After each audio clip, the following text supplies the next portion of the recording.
So we kick off this chapter 79 with the strongest, in that of being Granolah, versus now the new strongest in the universe, of that being Gas, who I had said was probably going to turn out to be the strongest in this arc because of his shortness, but it seemed like he had to wish for power, and he also got taller by wishing for power and becoming the strongest in the universe. So now we have the strongest in the universe versus the previous strongest in the universe. So now it's just a battle of the strongest in the universe, like how it was with Goku versus Granolah, when Granolah wished to be the strongest in the universe and Goku was previously the strongest in the universe.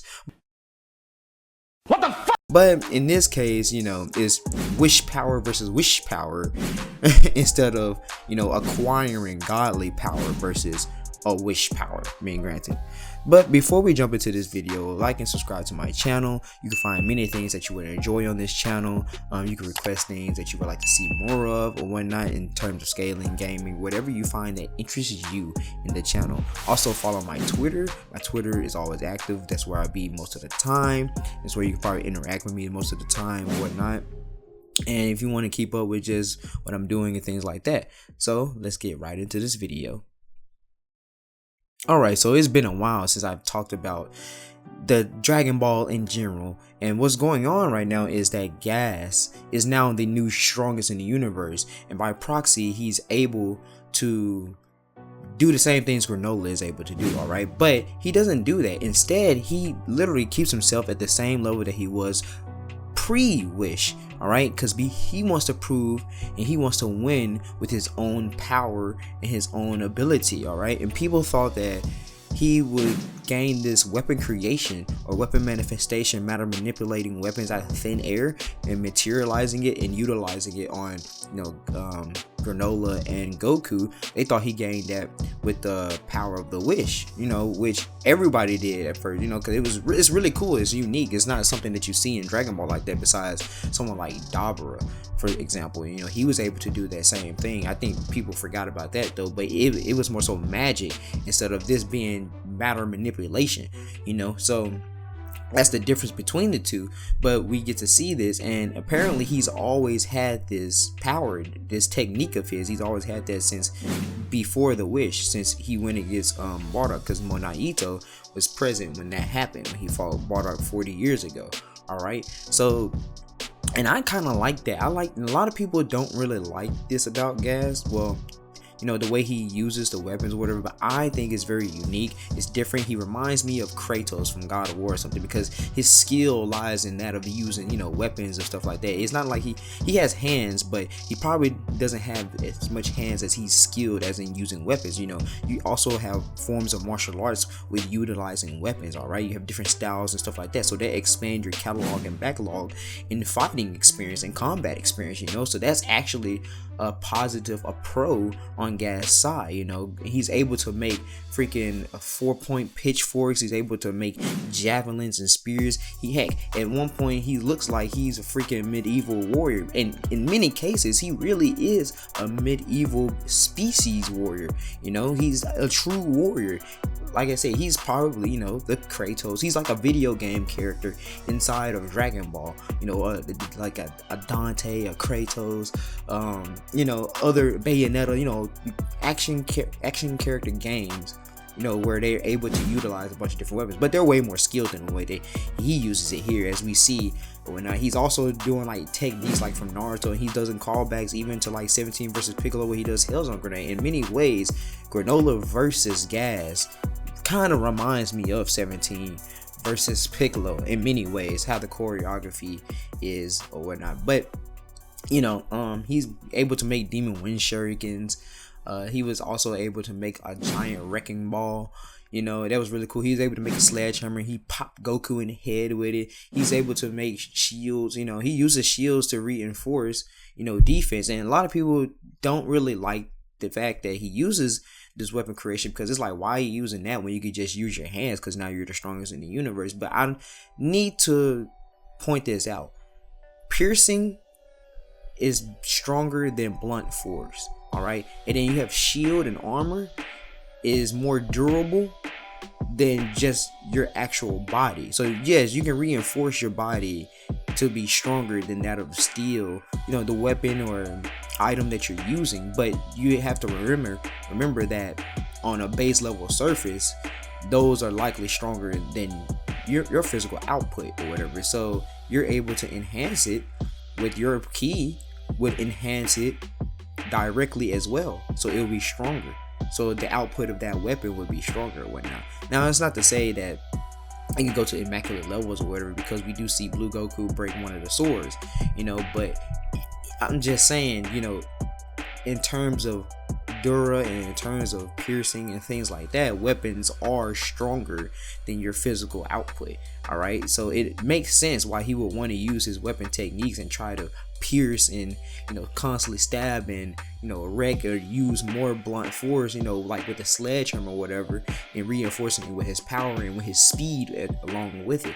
So it makes sense. He even used a freaking like a axe, at one point, a battle axe. He also used like a staff, a battle mace staff, and it was really cool because he was using bojutsu with it. So it shows you he has martial arts techniques with it, whatever, more so in the Chinese martial arts, because he uses the two shields where to like a punch and stuff like that.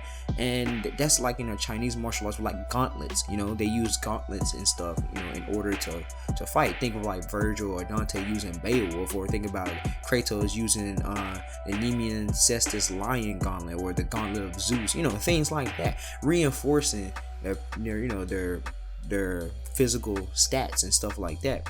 So he uses these techniques, and I really like that about Gas. But also that we do know is none of this stuff is going to work on someone like Granolah, for example, because Granolah has now gained the battle experience that he needed. He has now adapted and gotten to the level that Goku and Vegeta, not so necessarily as good as they are, but he is now relative to them, because he's learned by fighting them and by gaining the strongest power in the universe, it enhance and multiply his rate of being able to adapt. And especially with Vegeta kind of training him at the same time, and Goku was telling him things at the same time too, so it's it's really funny, and then his eye as well come into play, because he's able to see vitals and stuff like that.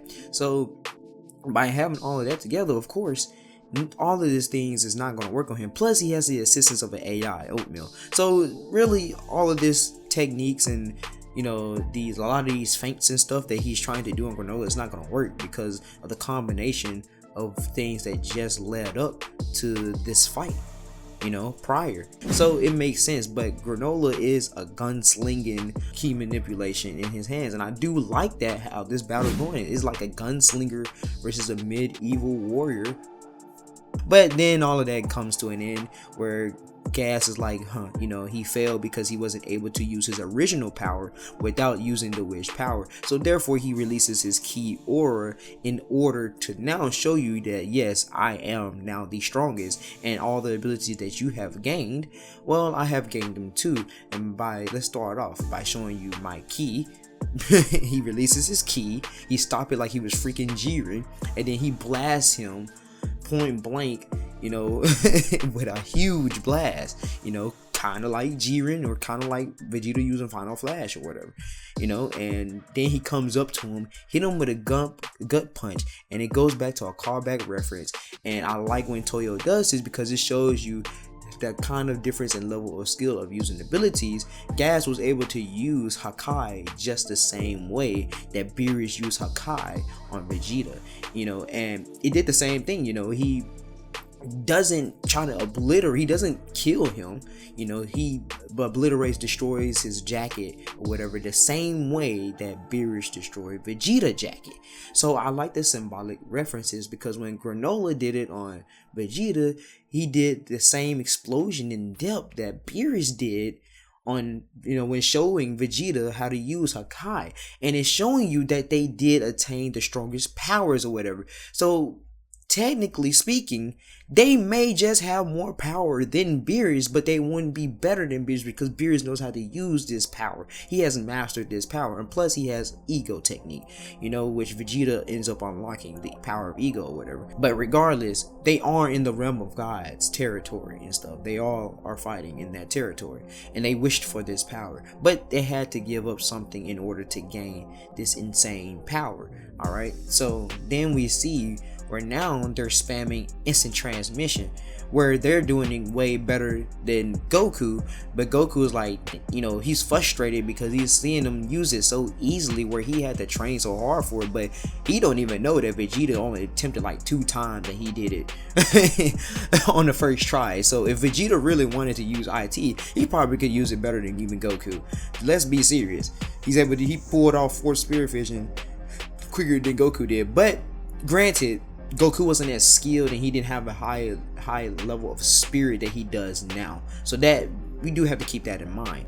But they're using freaking instant transmission and having a battle at like infinite speeds and at a level faster than infinite speeds, because as Goku said previously, Granolah used it way faster than what it should normally be used. When it's kind of like they're just using Kai, because even when in the color version of the manga, we see the white aura around Granolah when he uses instant transmission, and the only time you see that is when someone uses Kai, you know, and that's when the Kaioshins use it or whatever. So they really did gain the strongest techniques in, you know, in the universe and stuff like that, and that means they Gas more than likely gain Moral's magic power and manipulating Genki and things like that, and he could probably make clones and stuff too. So this battle has potential to be really crazy in the next chapter once Granolah and Gas start going head to head, or to see who's truly the strongest. And in my opinion, Gas should edge it out. Not even edge it out, he should actually just straight up win, because one thing that you all that have forgotten is that Gas is actually experienced in combat, whereas Granolah wasn't that experienced in combat. He was just sharpening up his bounty hunting skills, which is his eye and his pistol like sniper like abilities, you know.